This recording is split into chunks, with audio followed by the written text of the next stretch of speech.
Alright, ladies and gentlemen, here's our fifth and final video for Chapter 4, Section 3 over solving quadratic equations by factoring. This video is going to cover the most advanced version of factoring in this lesson, which is how to factor a trinomial when a is not equal to 1. Now we have to be a little bit careful when we have a not equal to 1, because there's actually two situations that could arise. The first situation is that there's a greatest common factor, such as the example on the right here. All three of these terms are divisible by 4. You should always be checking to see if you can pull a greatest common factor out first. In that case, that becomes basic factoring and would factor into x plus 2 and x plus 4. The one we're really here to talk about is the example on the left. See, if a is not equal to 1, then what we can do is we can multiply a times c and look for two numbers that multiply to that number and add to b. So in this case, we'd be looking for two numbers that multiply to 50 and add to 27, which would be 2 and 25. Then what we do is we break the 27 up into two separate terms, a 2x and a 25x. Then we factor that expression by grouping, which is where you group the first two terms and the second two terms together and factor out the greatest common factors. So we would group 5x squared and 2x together, 25x and 10 together.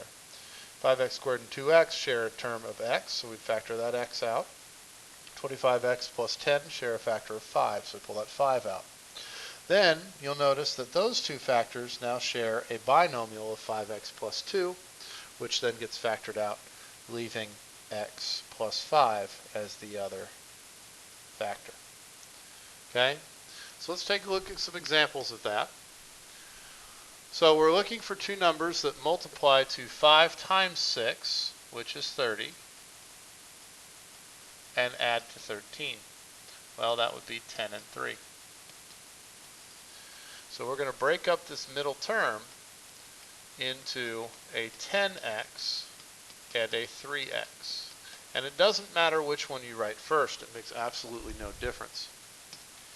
We're then going to group the first two terms and the second two terms together, and we're going to pull out the greatest common factors.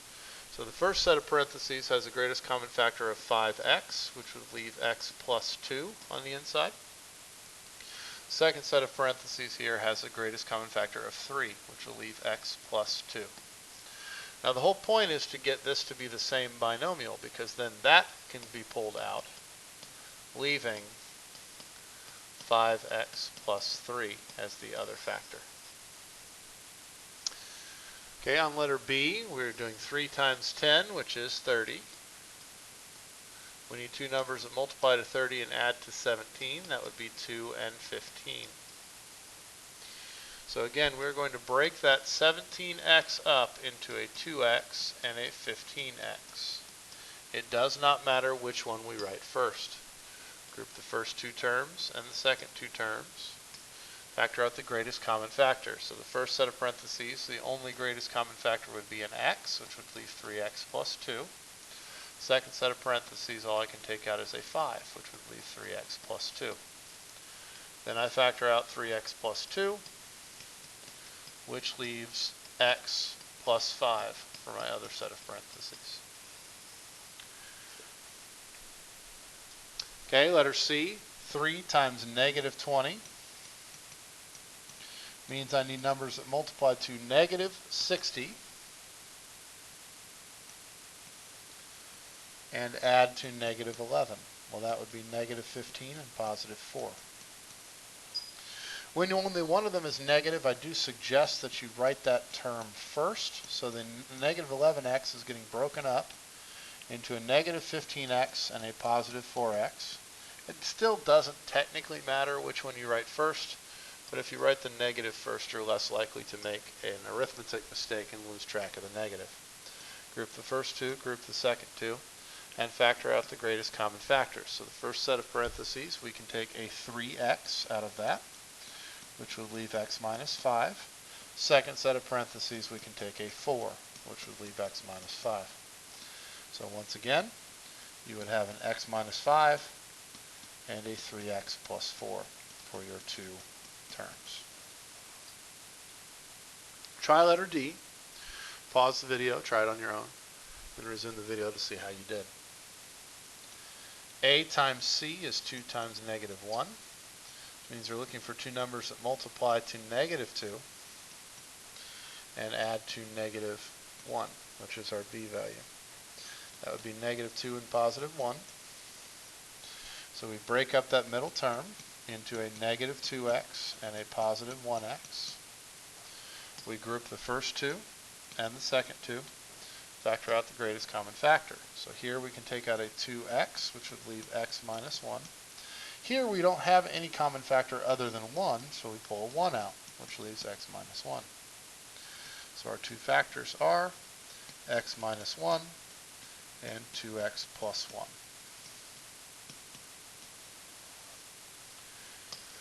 Okay, now those can be taken up to a solve level as well, which is the same basic idea as what we've been doing in the entire unit. It does have to equal 0 before it can be solved by factoring. Then we do a times c, so in this case that's 2 times negative 5, which would be negative 10, add to 3, that would be 5 and negative 2. So we break up the middle term into a negative 2x and a positive 5x. Again, it doesn't technically matter which one we write first. Now that does equal 0, so don't forget about the 0. Now we're not even going to touch the 0 until we're completely done factoring. First set of parentheses, we can take out a 2x, which leaves x minus 1. Second set of parentheses, we can take out a 5, which leaves x minus 1. Which means our factors are x minus 1 and 2x plus 5. Then we apply our zero product property, which says x minus 1 equals 0, or 2x plus 5 equals 0, and we get our solutions. X equals 1, or x equals negative 5 halves.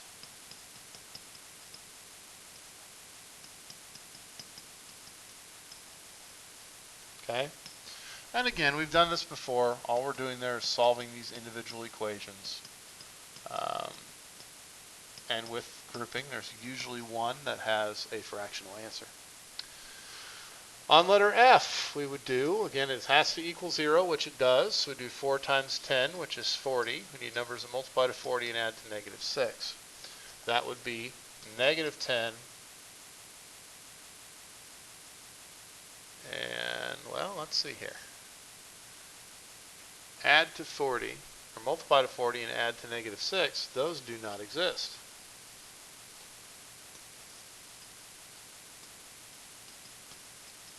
Which indicates that there's a typo here. My guess is it was supposed to be minus 10. Because if it were minus 10 and we were looking for numbers that multiply to negative 40, well then we've got numbers. So we're going to assume that's a typo and fix it here. And we're going to say, oh, that would be negative 10 and positive 4, which would allow us to break up the middle term into a negative 10x and a positive 4x. Then we would group and take out the greatest common factor. So let's see here. The first set of parentheses there has a 2x, which would leave 2x minus 5 on the inside. And then the second set of parentheses has a factor of 2, which would leave 2x minus 5. So our factors are 2x minus 5 and 2x plus 2. So we break those up into two separate equations. 2x minus 5 equals 0, or 2x plus 2 equals 0, which means 2x equals 5, or 2x equals negative 2, meaning that x is equal to 5 halves, or x is equal to negative 1. And I know I'm not showing all of the solving work, but hopefully by this point in the year we've done enough solving that we can figure out what happened in each of those steps. On letter G, we cannot start the solving process until one side of the equation is equal to 0. So our first step is to move the 5 to the other side, which would give us 2x squared plus 9x minus 5 equals 0. And that means we're looking for numbers that multiply to 2 times negative 5, which is negative 10, and add to positive 9. That would be 10 and negative 1. So again, we're going to break up that middle term into a negative 1x and a 10x. It does not matter which one of those numbers you put first, but I do prefer to put the negative number first when only one of them is negative. Factor out the greatest common factor. The first set of parentheses, you can take out an x, which leaves 2x minus 1. Second set of parentheses, you can take out a 5, which leaves 2x minus 1. So we have a 2x minus 1 factor and an x plus 5 factor. So we have 2x minus 1 equals 0, or x plus 5 equals 0. So here we would add 1 to each side and then divide by 2 to get x equals 1/2. Here we would subtract 5 from each side to get x equals negative 5. Again, feel free to pause the video and try letter H on your own, then resume the video to see how you did. Again, it has to equal 0 before you can start, so the first step is to move the 4 to the other side of the equation. To leave 5x squared minus 8x minus 4 equals 0. That means we're looking for numbers that multiply to 5 times negative 4, which is negative 20, and add to negative 8. That would be negative 10 and positive 2. So we break up that middle term into a negative 10x and a positive 2x. We group the first two terms and the second two terms, and we take out the greatest common factor. So for this set of parentheses, we can take out a 5x, which would leave x minus 2. This set of parentheses, we can take out a 2, which leaves x minus 2. Which means our factors are x minus 2 and 5x plus 2. So our solutions would be the solutions to those two factors being set equal to 0, x minus 2 equals 0, or 5x plus 2 equals 0, which means our solutions are x equals 2, or subtract 2, divide by 5, negative 2/5. Okay, last but not least would be a word problem involving a not equal to 1. It says the height of a projectile is given by h equals negative 16t squared plus vt plus h0, or h sub 0, where h is the height in feet, t is the time in seconds, v is the initial upward velocity in feet per second, and h sub 0 is the initial height in feet. So it says a stuntman is propelled from the ground level into the air at an initial velocity of 16 feet per second, so 16 goes in for v, and lands on a platform that is 3 feet above the ground. Okay? So it says he's propelled from ground level, which means that h sub 0 would be 0. Okay? And it says he's going to land on a platform that is 3 feet above the ground. So h would be 3. So we'd be looking at 3 equals negative 16t squared plus 16t plus 0. And if we wanted to solve that, well, our first step would be to move everything to one side. Now I'm going to move everything to the side where my t squared term is positive, because in my opinion that is going to give me the best chance of factoring it correctly. I can ignore the 0. So I'm looking at 16t squared minus 16t plus 3 equals 0.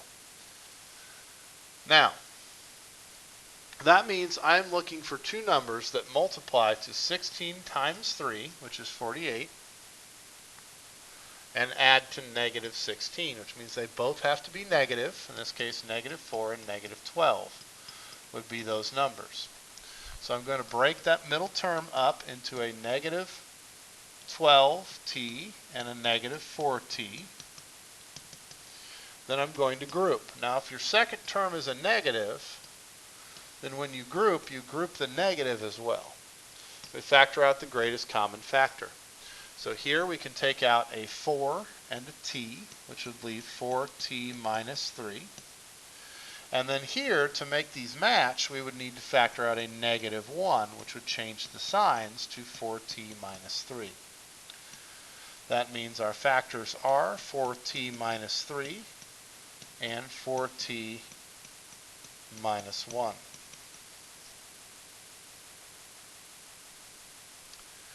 Okay. Now, That means we have two possible solutions, 4t minus 3 equals 0, and 4t minus 1 equals 0. We solve both of those equations, so 4t equals 3 and 4t equals 1, to get answers of 1/4 and 3/4. Now we need to think about this situation here, okay? This guy is starting on the ground, and he's being launched up onto a platform, which means there's going to be two different points where he's at the height of the platform. We actually want the second time that he's at that height, because that would be when he lands on the platform, not the first time. So 1/4 is the first time that he's at that height, which is not the time that we want. We want 3/4. So we would say, how many seconds is he in the air? He is in the air for 0.75, which is 3/4 of a second. Okay, that does it for Chapter 4, Section 3. Thank you very much for your time and attention. Good luck on your homework.